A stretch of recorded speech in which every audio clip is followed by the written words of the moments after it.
За сайн манайхаа. За мөн болгонд байж байна. За өнөөдөр болохоор амс ясороо Stray Kids хамтлагийн талаар part 2 дахь бичлэгийг оруулах байна.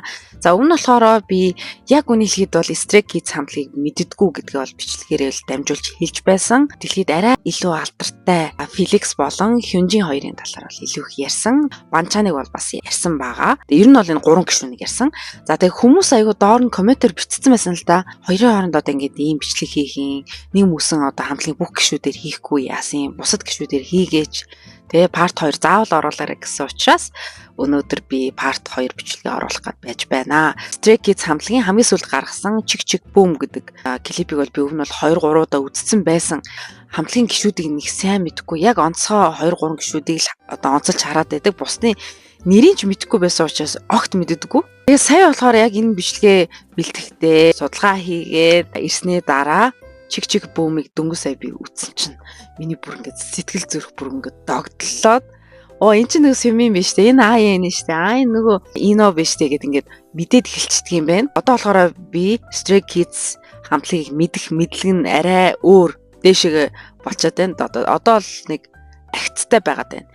Яг тийм лаг сайн мэдэхгүй. Яг энэ хамтлагийн талаар бичлэг бэлтэж явах хоорондоо би энэ хамтлагт бол үнэхээр дуртай болчлоо. Цаашдаа бүр улам гой судалмаар санагдчихээн. Би бичлэгийн төгсгөлд одоо яг энэ хамтлагийн талаар судалгаа хийсний дараа юун тэр Hyunjin, юун нөгөө Felix энэ хоёроос илүү нэг хүнийг би хурган крашлдаг болчлоо. За тэр хин гэдгийг бичлэгийн дундуур болон сүүл хэсэгт мэдээд аваарай. Өмнөх бичлэг ингээ бэлдээ яж хахад хүмүүс бас аяа гой сэтгэлдлүүд бас байсан л да. K-pop урлаг гэхээр Blackpink, BTS гэж л ярьдаг болохоос биш бусад яг одоо энэ Stray Kids-ийг бол яг нэг тийм нийтээрээ бол нэг бүгд сайн мэдэхгүй шүү дээ. Гоё таниулж өгж байгаад баярлаа гэсэн тийм сэтгэлдлүүд бас байсан. Магадгүй Stray Kids гэд хамтлагийг яг сайн мэдэхгүй хүмүүс ах юм бол part 1-ийг үзчихэд дараа нь энэ part 2-ыг үзвэл илүү ойлгомжтой болох юм байгаа шүү. Яагтвэл би part 1 дээр маш чухал зүйлсүүдийг ярьсан байгаа. Надад болохоор Stray Kids Mongolia гэд Instagram хаягаас битсэн гой мэдээллүүдийг бас явуулсан байсан. Бүх хүмүүстээ маш их баярлалаа. За тэгээ Stray Kids гэд хамтлаг нь болохоор дотроо 3 төрөлд хуваагддаг юм байна. За тус тусын үүрэгтэй 3 групп байдаг гэх юм уу? Stray Kids дотроо Free Racha одоо 3 Racha гэж одоо унших юм уу? Free Racha гэд хэн байдаг вэ гэхээр Банчан байд юм байна, Хан байд юм байна, Чамбин байд юм байна. Энэ 3. За энэ 3 ямар үүрэгтэй вэ гэхээр хамтлагийн бүх дууг зохиодог. За тэгээ үнэхээр сайн дуу бичдэг учраас энэ одоо англилт гэх юм уу энэ групптэй бол байдаг. Солонгосын K-pop урлагийн 4-р үеийн хамтлагуудаас хамгийн их дуу зохиосон гишүүд юм байна энэ 3. За дараах нь болохоор Dance Racha гэж байгаа. Бүжиг тал дээр бүр илүү авьяастай. За энэ дээр болохоор Ino, Hyunjin, Felix энэ 3 байдаг юм байна. За дараагийн групп нь болохоор Vocal Racha. Vocal гэхээр одоо мэдээж дуу хоолой те хоолойны чадвар тал дээр сайн юм билэ. За тэгээ Sumin, IN гэд энэ 2 байт юм биш үү. За тэгээ хамтлаг маань 9 гишүүнтэй байж байгаад одоо 8 гишүүнтэй бас нэг бүгд мэдчихэж байгаа. Одоо хамгийн ихний гишүүнийг ярьцгаая. Ino гэж залуу байгаа. Main dancer.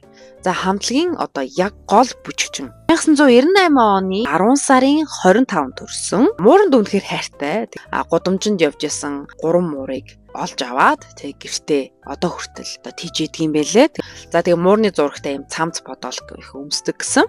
За тэгээ хоол үнэхээр сайн хийдэг гинэ. За тэгээ JYP тэнцээгүй өдрөө айгу ингээд гуниглаад тэгээ автобусанд суух гэжсэн ер нь би ингээд JYP тэнцээгүй юм чинь өнөөдөр яхаараа би автобусанд суух эрэхтэй гэж бодоод эрх надад байхгүйгээд бүр бороотой өдөр бүр алхаж гэрлүүг хайрчээсэн гэж байгаа. Тэгээд BTS хамтлагийн арын бүжигчин байсан гэж байгаа. Та нар боддоо Солонгосын хамгийн алдартай эрэхтэй хамтлаг болох BTS хамтлагийн арын бүжигчин байсан гэхээр ямар сайн бүжиглдэг, чадварлаг бүжиглдэг залуу вэ гэдэг нь бол харагдчихаа. Тэгэхээр яалтчгүй main dancer хамтлагийнхаа. За тэгээ халуун ногоотой хоол иддэггүй юм байна. Дараагийн гишүүн болохоор Sumin гэж залуу байна. За энэ залуу болохоор 2000 оны 9 сарын 22-нд төрсэн. За хамтлагийнхаа хамгийн хөгжилтэй гишүүн юм байна. За тэгээ шүдний аппарат зүгээд авсныхаа дараа зарим хүмүүс ингээд шоолоод байсан юм байл да ингээд гоочлоод ингээд муухай нийт юм байна гэд ингээд гоочснаас хойш одоо ингээд янз бүрийн нэвтрүүлэгт орохдоо инех болгондоо дандаа гараараа нууж инээдэг. Тэгээ надад бол энэ нь айгуу тийм жоо өрөвдөлтөй санагдсан юм уу. Одоо хүний гадаад үзмжийг гоочлоо тэгээ тэр хүнд айгуу хүнд туссан болоод л гараараа нууж байгаа штэ. Тэгээ бас арай ингэж бас болохгүй л дээ. Тэгээ Сүмийн болохоор өглөөний хүү юм байна. Би клипүүдийг ингээл үзээ чаад бол Сүмийн хоолоо бол маш их тийм өрмөц хоолойтой юм билээ шүү. Миний бодлоор тэр сүүл гаргасан чиг бүүм гэд клипийг ингээд үзэхэд бол Сюминий өсний засалт царай дүр төрх нь жүжигчин болвол илүү зохимжтой юм шиг надад бас санагдсан. Цаашдаа жүжигчний карьераар хөвөл бас амжилттай байх болов уу гэж бодсон. Одоо шинэ Blackpink-ийн Jisoo жүжигчний карьераа хөөгөөд явж байгаа шүү дээ. Яг тэрнтэй адилхан Stray Kids-ийн Sumini дүр төрх болгоно гэх нь бас их гоё санагдсан. За дараагийн гишүүн болохоор Han Jisung гэдэг залуу байна. Фэнүүд нь болохоор Han гэж дууддаг. За main rapper-ийн үүрэгтэй одоо хамтлагийн гол рэпер гэсэн үг байхгүй. Түүний англи хэлнийх юм бол ийм British акцентээр ярьдаг. Тэгэхээр өөрөө Harry Potter киног үзэх дуртай учраас тэр Harry Potter гэдэг киноноосоо болоод British акценттай болсон гэх юм уу? Хамтлагийн Ace гинэ. Энэ нь болохоор хамтлагийнхаа бүх юмыг одоо бүх зүйлийг хийж чаддаг ийм чадварлаг хүн юм байна л да. Тэгээ Малайзад амьдардаг байсан юм байна. Тэгээ Малайз сурж байхад нь аав ээж нь ширэнгэн ойгоор ингээд аялал хийдэг байсан юм байна л да. Тэгээд аав ээжигээ дагаад явж байхдаа нэг удаа ингээд хүрхрээр унах гад чулуунаас барьж байхдаа матран дийдүүлэх шахсан юм байна. Сонирхолтой амьдралаар амьдэрсэн залуу байгаад. За тэгээ нэг өдөр хамтлагийн бүх гишүүд бэлэн гомон ингээд зайцсан ингээд захиж байсан юм л да дэлгүүрээс. Тэгэхэд хан ганцаархнаа торт. За тэгээ нэм шоколадтай сүү ийм амттан цагсан гэж байгаа. За тэгээ нэг удаа Instagram дээрээ муурны ийм батхны наалт нүдний шинийхээ доор яг энэ хавьд ингээд наацсан цэнхэр ноосон цамцтай байсан. Тэр зураг оруулаад нэг өдрийн дотор тэр батхны наалт тэгээ тэр цэнхэр цамцыг захиалганд ингээд дуусаад нэг өдрийн дотор ингээд борлуулагтаа дууссан гэж байгаа байхгүй. За тэгээ ингэж юм JYP-д орох ямар ч ингээд бодлого байсан юм байна. Тэр үедээ ингээд найзаагаа дагаал JYP-д юу орох ямар ч тийм бодлого байхдаа ингээд дагаа явж исэн чинь зүгээр шалгууралт өгөөл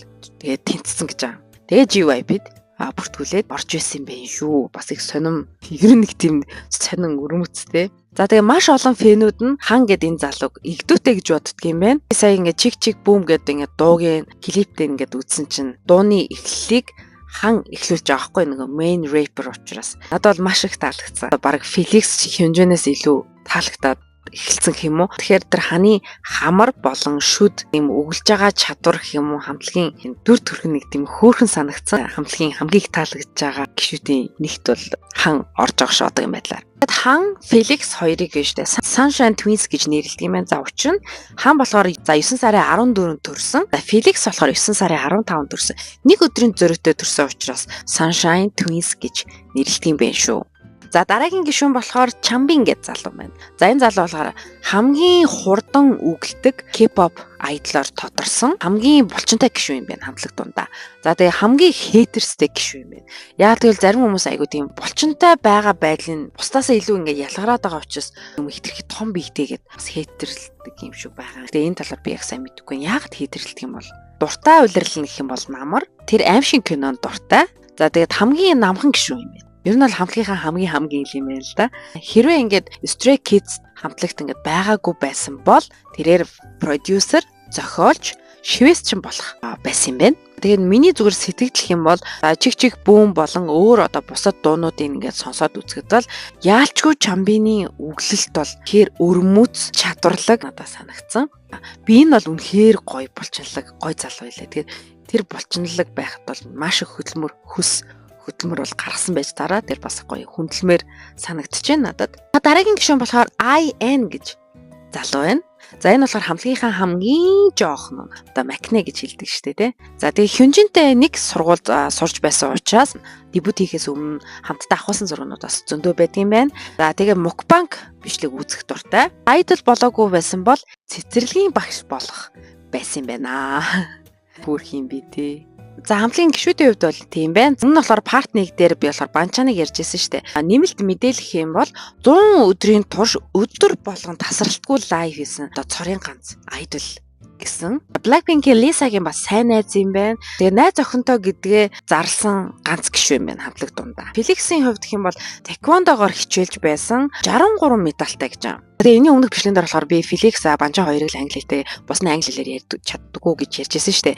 За энэ дээр бас залруулга хэлэх хамтлагийн ихэнх гишүүд нь англи хэлээр ярьж чаддаг. Ганц хоёр гишүүд нь л нэг ярьж чаддаггүй. Бус нь болохоор ерөөхдөө бол ярьж чаддаг юм билэ. Одоо шинэ Swimming гэхэд бол 4-р ангид LA-д англи хэл 3 сар сурч байсан юм байна. Хамтлагийн хувьд гэх юм бол JYP Entertainment утгатай. 2025 он хүртэл гэрээ хийцэн байсан. Одоо гэрээ нь дуусах байсан ч гэсэн энэ оноос эхлээд гэрээгээ сунгасан гэж байгаа. Тэгээд хамтлагийн бүх гишүүд гэрээгээ сунгахад болж зөвшөөрөө тэгээд цаашаа сунгаж явсан юм байна. За Stray Kids хамтлагийн фэнүүдийг болохоор Stay гэж нэрлэдэг. За одоо болохоор би Stay болсон. За тэгээд Stay гэдэг үгний утга нь бас их гоё штэ, үлдэх гэсэн утгатай. Тэгээд тийм учраас Stray Kids гэдэг хамтлагийн талд байна. Тэгээд талд үлдэх болно гэсэн тийм утгатай юм байл л шүү. Утга санаа ч гэсэн бас их гоё.